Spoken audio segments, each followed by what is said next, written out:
가족의 부모입니다. 자기는 봐주시고요. 자, 가족의 부모입니다. 1월 첫째 주 우리 찬양대로 또 우리 서민서 양의 아름다운 선율의 바이올린 하나님의 은혜에 대해서 이렇게 듣게 되는데, 이 모든 것이 하나님의 은혜이고 모든 것이 하나님께서 이끌어 주셨음을 감사할 수밖에 없습니다. 우리는 새해를 맞이하면 결단을 하게 됩니다. 올해는 어떻게 살아야겠다, 어떤 삶을 살아야겠다, 어떤 일을 하며 살겠다라고 하는 그런 결단을 하게 됩니다.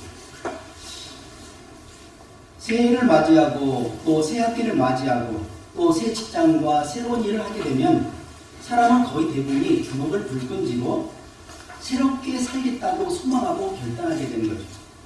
이것은 하나님께서 오직 인간에게만 주시는 그러한 본질을 믿습니다.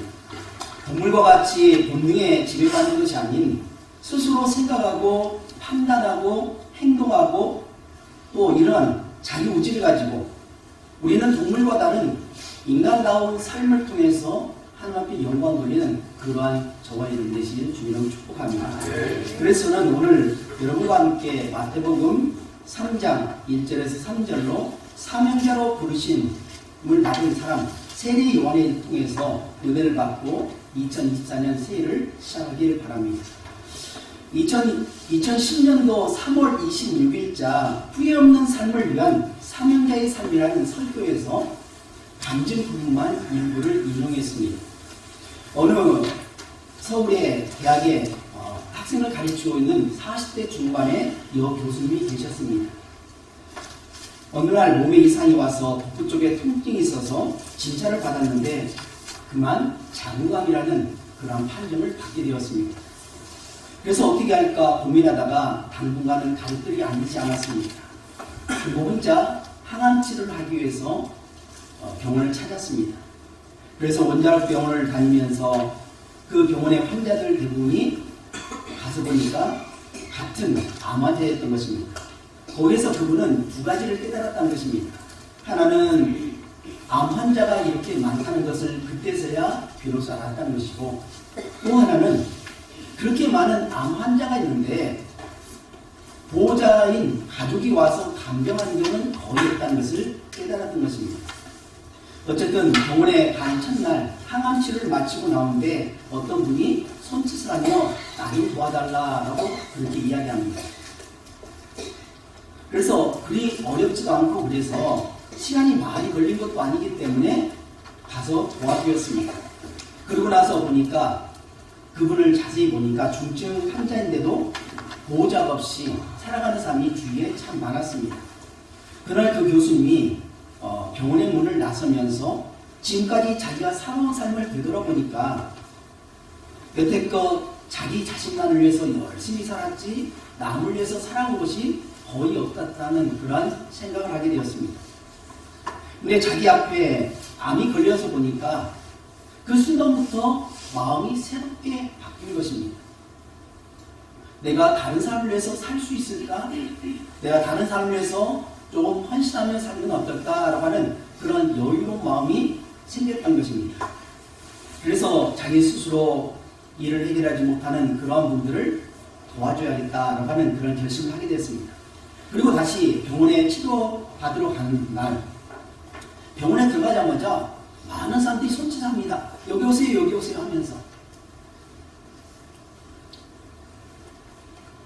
전에 도움을 주었던 어떤 분이 이제 그분을 반갑게 맞습니다. 그리고 보니까 당장 돕지 않으면 당장 돕지 않으면 안 되는 상황이라 도와주었습니다. 근데 그날은 사람들로부터 그 부분으로 시작해서 계속해서 사람들이 몰려오는 겁니다. 그래서 정작 자기가 치료를 받고 있어야 되는데 치료를 받지 못하고 남들 도와주다가 또 하루를 보내버렸습니다. 어떤 분은 화장실을 데려다 주기도 하고 목욕탕에 데려다 주기도 하고 가족들에게 전화를 걸어주기도 하고 어떤 분은 서류 처리를 해주기도 하고 그러면서 자신은 치료를 받지 못하고 남들을 돕다가 그렇게 마치고 뒤돌아서 갔습니다. 우리 세 번째 병원에 갔던 날 더 기가 막힌 일이 생겼습니다. 전에 그 교수님이 병원 안에 분주하게 왔다 갔다 하는 그 모습을 보았던지 사람들이 마치 자원봉사인 것으로 착각하고 나서 어떻게 하냐, 청소하시는 아주머니는 청소 좀 도와달라고 하고, 또 지나가는 어떤 환자는 반색하면서 자기도 도와달라고 하면서 아예 번호표까지 받아갔다는 겁니다. 환자들이 여기서 저기서 도움을 요청합니다. 그래서 그날도 정작 자기 치료는 받지 못하고 또 돌아갔습니다. 이상한 것은 그때부터 간호사들도 그분이 공인된 자원봉사자로 착각하고 있다는 것입니다. 그리고 그 다음 주에 가서 이제 치료를 받으려고 하는데 의사 선생님이 나오신 겁니다.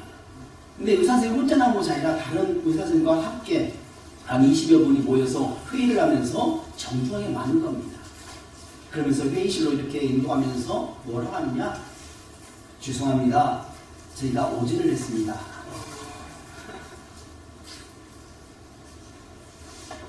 분명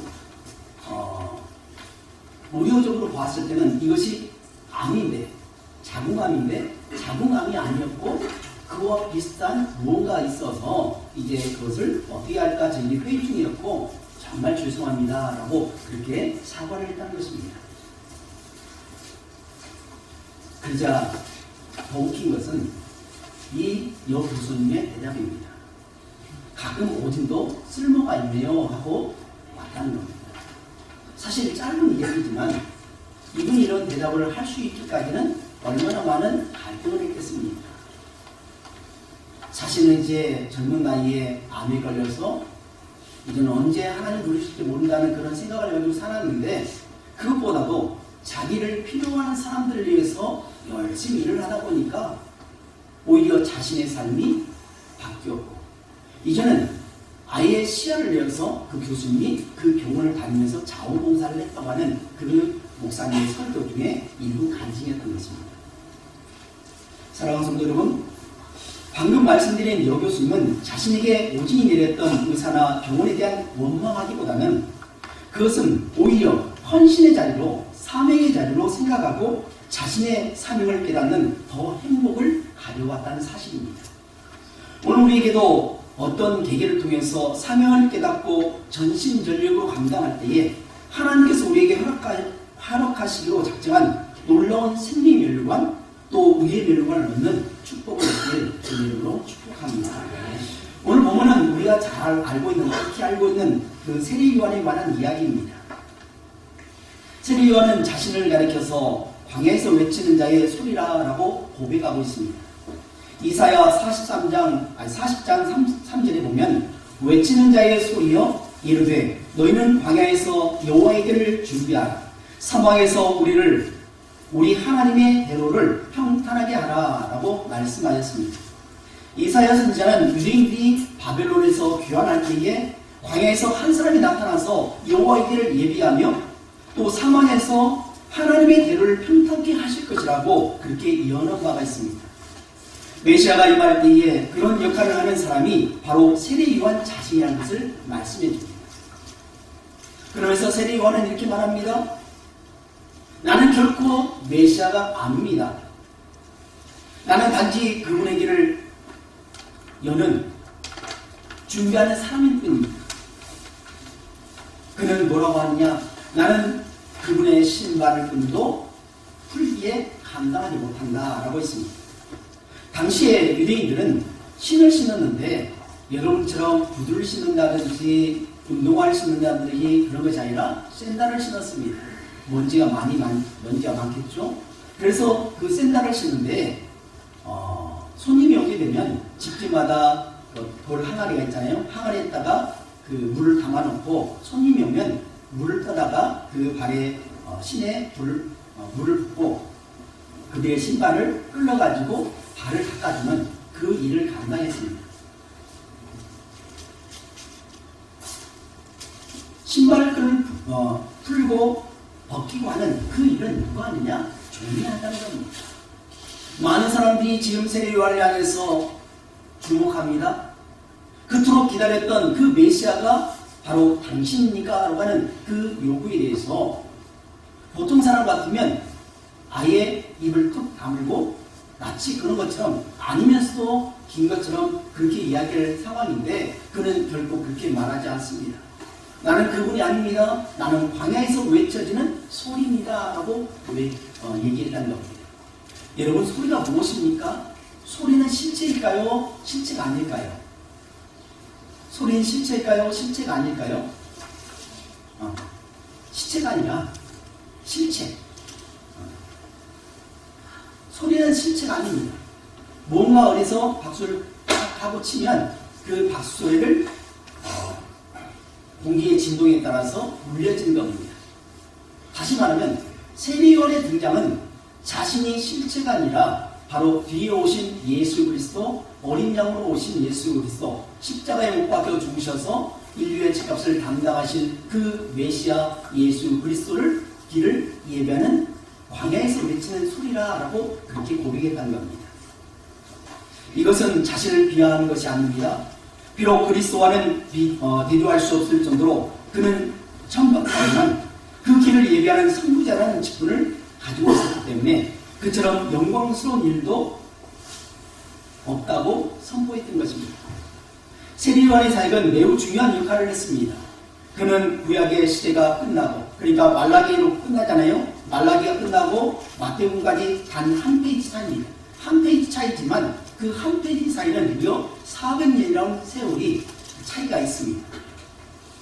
말라기 선지자 이후에 말씀이 선포되지 않은 이 400년 뒤에 드디어 개봉각도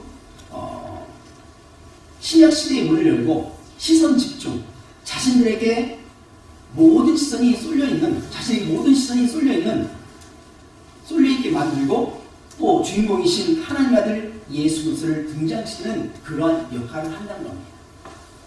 어찌 보면 많은 사람들로부터 각광을 받고 존경을 받고 또 그 사람 뒤에 줄 서려는 사람이 많을 겁니다. 근데 그는 그렇지 않았습니다. 나는 여기까지입니다. 그래서 자신은 예수 그리스도를 소개하고 요단강에서 예수님께 세례를 베풀고 하늘에서 비둘기처럼 성령이 임하시는 것을 보며 이런 내 사랑하는 아들이요 그의 말 들으라 라고 하는 이 하나님의 음성을 듣고 그는 뒤로 물러났다는 겁니다. 사랑하는 성도 여러분, 우리 모두는 사명자임을 잊지 마시길 주님으로 축복합니다. 우리는 가끔 사명자 하면 목회자만 사명자라고 생각하고 우리는 안다고 생각하는 경우가 있습니다. 근데 전혀 그렇지 않습니다.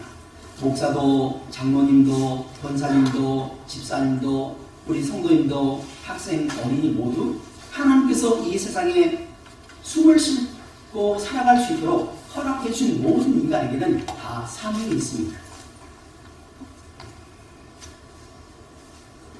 그러나 그 사명은 각자 다르고 그 사명을 깨닫고 최선을 다해 살아가는 사람들이 복되지만 내 사명이 무엇인지도 모르고 그저 눈에 비춰진 환경, 현실, 배경에 눈이 멀어서 곧 사라져버릴 것 같은 사라져버리는 신구리 위에 신기술만 쫓아다니다가 허무하게 인생을 마치는 인생이 너무너무 많다는 겁니다. 그러다 보니까 어떻게 합니까? 서로 비교합니다. 저 사람보다 내가 재산이 많네, 저 사람보다 내가 많이 배웠네, 저 사람보다 내가 연주를 잘하고 내가 저 사람보다 뭘 잘하고 하면서 다른 사람보다 잘하면 우쭐댑니다. 근데 다른 사람보다도 못하면 거기에 주눅이 들고 그것 때문에 상처를 받고 아파하고 눈물 찌는 모습이 우리 보통 사람들의 모습이라는 겁니다. 그런데 세리요한은 그렇게 살지 않았습니다. 세리요한은 자신이 받아야 할 그 영광을 자신이 받지 않고 하나님께로 영광을 돌렸다는 겁니다. 그는 예수님보다 6개월 먼저 태어났고 예수님에게를 얘기하는 그 일을 하고 그는 뒤쪽으로 물러났고 그는 목숨을 잃었습니다. 그러나 세리요한을 가리켜서 어느 누구도 그의 인생이 허무하다라고 말하는 사람이 없습니다. 마태복음 11장 11절에 보면 여자가 낳은 자 중에 세리요한보다 큰 이가 일어남이 없도다라고 그렇게 말씀하고 있습니다. 누가 광야에서 외치는 소리로 끝나고 싶겠습니다. 누가 변두리의 인생, 조연의 인생, 그런 인생을 살고 싶겠습니까? 다 주연하고 싶겠죠. 다 주인공하고 싶겠죠. 그러나 주인공으로 살아갈 사람이 있고 또 조연으로 살아갈 사람이 있습니다.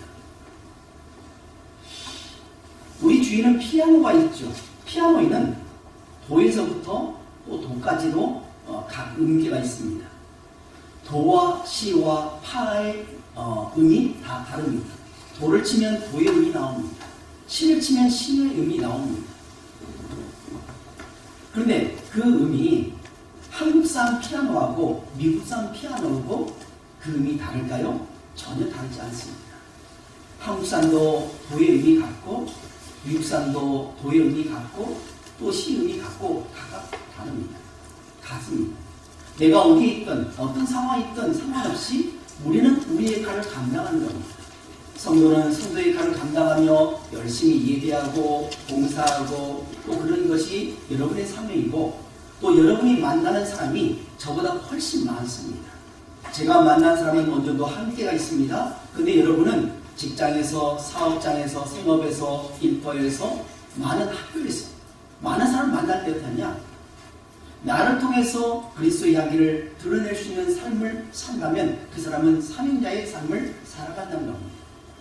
근데 내가 들어갔는데 내가 들어간 곳에서 계속 갈등이 일어나고 아픔이 일어나고 싸움이 일어난다면 그것은 사명을 제대로 감당하지 못한 거죠. 사랑하는 여러분, 이제 말씀을 맺기 원합니다. 오늘 우리는 모두 사명자임을 잊지 않게 주님으로 축복합니다.